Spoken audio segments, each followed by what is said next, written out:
Détermination de la vitesse de propagation des ultrasons à partir de la mesure du retard. Donc, avant de parler de la propagation des ultrasons, nous allons revenir sur quelques petits points vus précédemment. Donc, ici, vous visualisez une image tirée d'une simulation que vous pouvez retrouver sur australo.net. Donc, il s'agit de créer une perturbation le long d'une corde.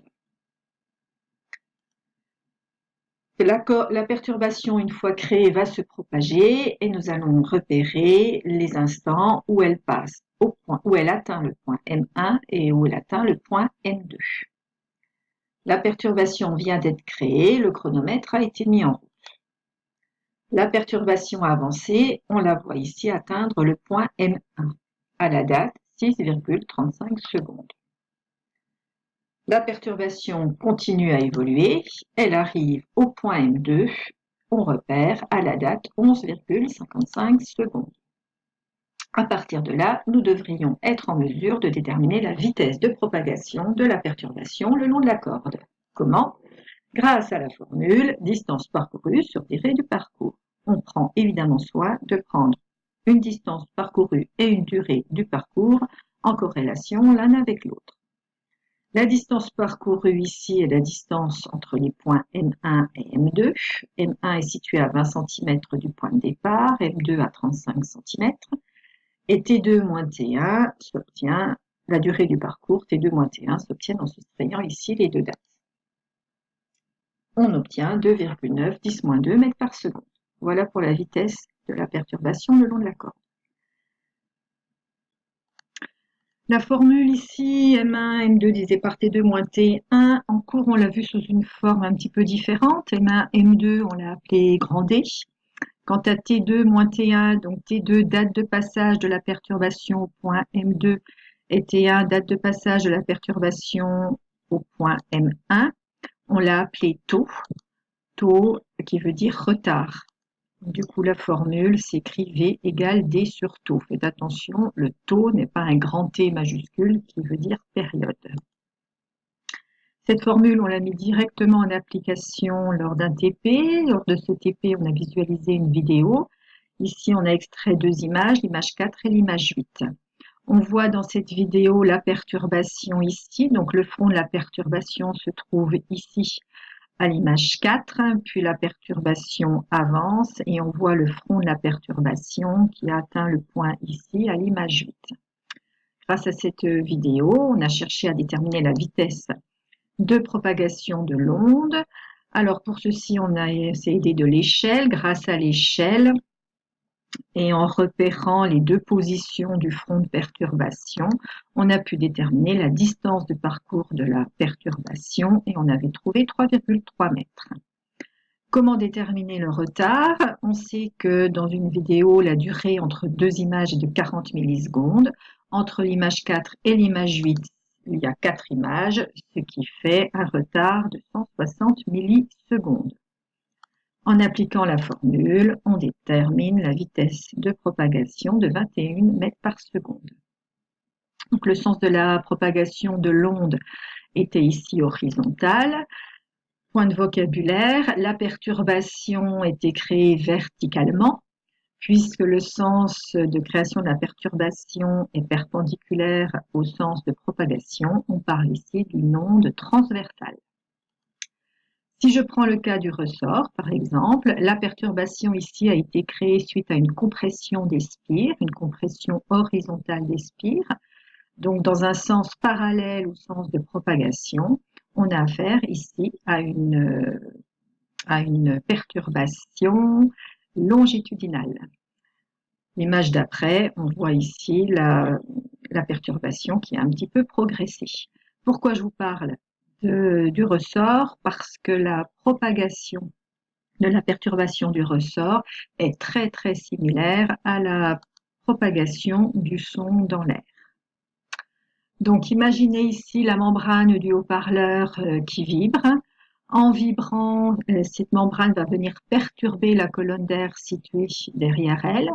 Et cette vibration va créer une succession de surpression et de dépression sur cette colonne d'air.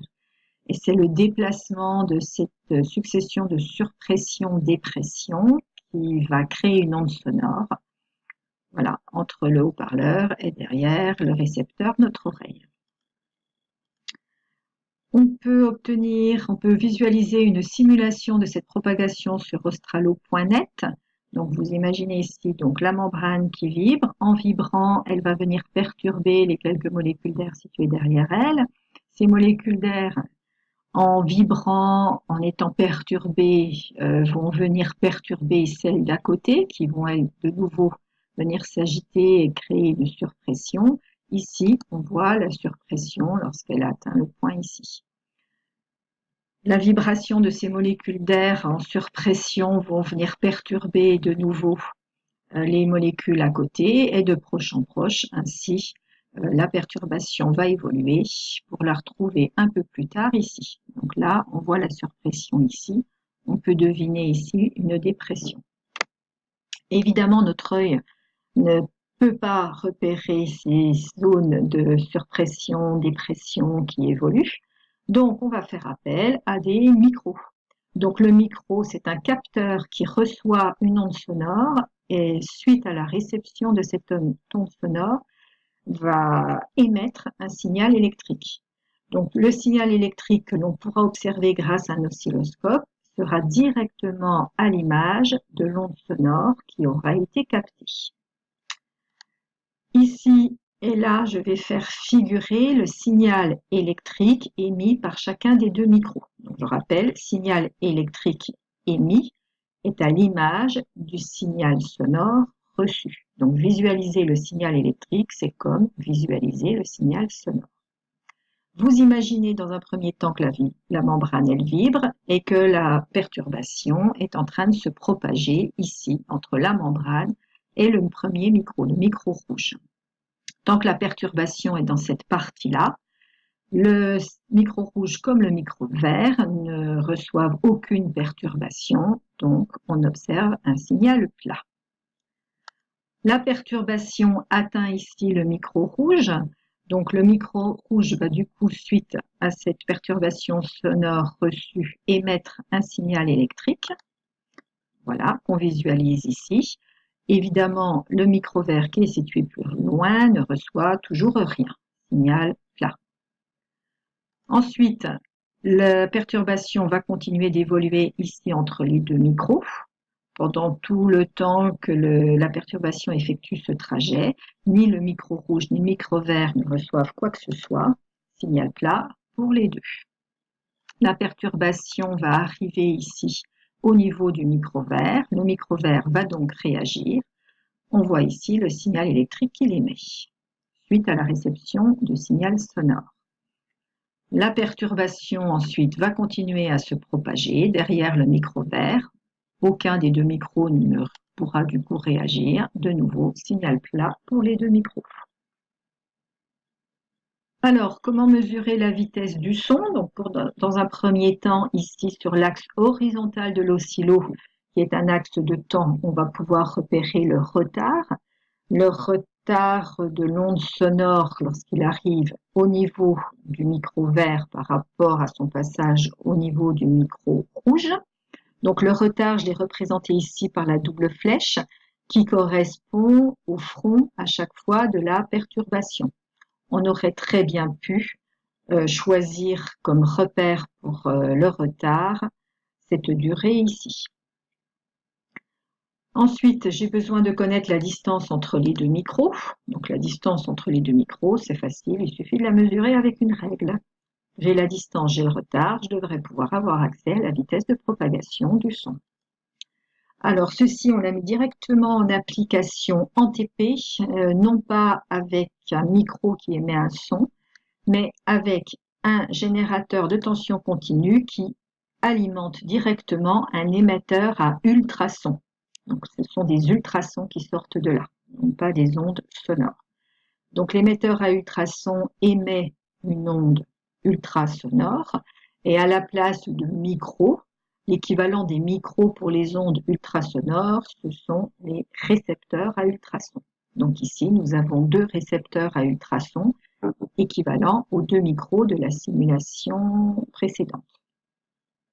Ensuite, chacun des deux micros, enfin les deux émetteurs, pardon, lorsqu'ils reçoivent les ultrasons, vont pouvoir émettre un signal électrique qu'il va falloir repérer. Deux possibilités pour repérer le signal électrique émis par chacun des deux récepteurs.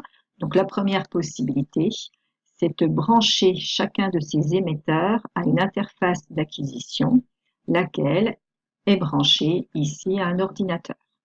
Alors, on va essayer de voir de plus près la partie ici du montage, ici. Donc, on voit émetteur 1 branché sur la carte d'acquisition là et l'émetteur 2 branché ici. Et on voit l'émetteur branché ici à l'ordinateur. Un peu plus gros ici, voilà pour les branchements. Donc, à la place du système d'acquisition, enfin carte d'acquisition ordinateur, on peut brancher ici un oscilloscope où on voit aussi les deux signaux. Donc, si je regarde l'écran d'oscilloscope un peu plus près, je vois ici les deux salves ultrasons reçues par le récepteur 1 et le récepteur 2. Et je vois clairement ici le front d'onde reçu par le récepteur 1 et ici le front d'onde reçu par le récepteur 2. D'un peu plus près, je repère ici les sensibilités. Ce que je souhaite mesurer, c'est la durée de l'onde qu'a mis l'onde pour passer du récepteur 1 au récepteur 2.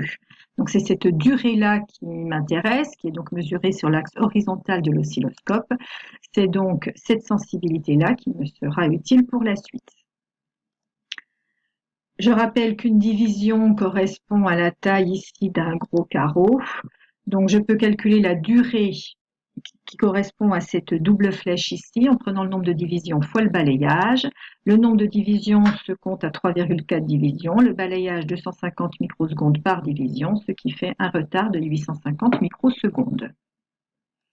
Maintenant que j'ai le retard, je vais pouvoir ici mesurer avec ma règle la distance qui séparait les deux récepteurs. Et j'applique la formule et du coup, ça me mène à une vitesse des ultrasons de 353 mètres par seconde. À la place de l'oscillo qui m'a permis de mesurer le retard, j'aurais pu utiliser l'ordinateur qui était relié à la carte d'acquisition. Donc là, je vois les deux signaux. La différence avec l'oscillo, c'est qu'ils sont positionnés l'un sur l'autre. Avec l'oscillo, on peut les décaler, là pas. Peu importe, on repère ici la date de passage au niveau du récepteur 1, ici la date de passage au niveau du récepteur 2. En retranchant les deux, j'ai accès au retard. J'applique la formule et je trouve 346 mètres par seconde. Le retard 868 microsecondes et les 30 cm ici, on les a donc rangés ici dans un tableur. La même manipulation a été refaite pour différentes autres distances, ce qui donne du coup des retards différents. En positionnant le tout sur un graphique, tous ces couples de mesures sur un graphique représentant la distance en fonction du temps, puis en faisant une modélisation, je trouve une relation mathématique reliant la distance avec le temps qui est de d égale 350 fois le retard. Donc ça, c'est une relation mathématique obtenue expérimentalement. En théorie, je sais que la vitesse est la distance sur la durée. Autre façon de le dire, la distance c'est la vitesse fois la durée de parcours. Donc la théorie me dit que la distance est la vitesse fois le retard. Mon expérience me dit que la distance est 350 fois le retard. En comparant mon résultat expérimental avec l'expression théorique, distance, distance, retard, retard, forcément la vitesse ici correspond à 350 mètres par seconde. Donc j'ai ici la possibilité, enfin j'ai déterminé ici la vitesse de mon onde.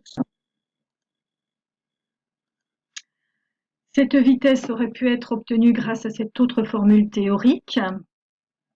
Celle-ci, la valeur de K n'est pas donnée, mais je connais la température et la vitesse à 0 degré, donc je peux la déterminer ici, en la réinjectant la valeur de K dans la formule, en prenant la température de la salle, je trouve une vitesse de 344 mètres par seconde. Donc voilà, on peut donc comparer cette valeur théorique, cette valeur de référence que l'on obtient avec la température de la salle, avec les résultats expérimentaux. La vidéo est terminée. Un dernier petit rappel toutefois, pour bien assimiler et mémoriser sur le long terme, pour ce qui est compris devienne un acquis, il est nécessaire de voir, revoir, faire, refaire. À très bientôt donc.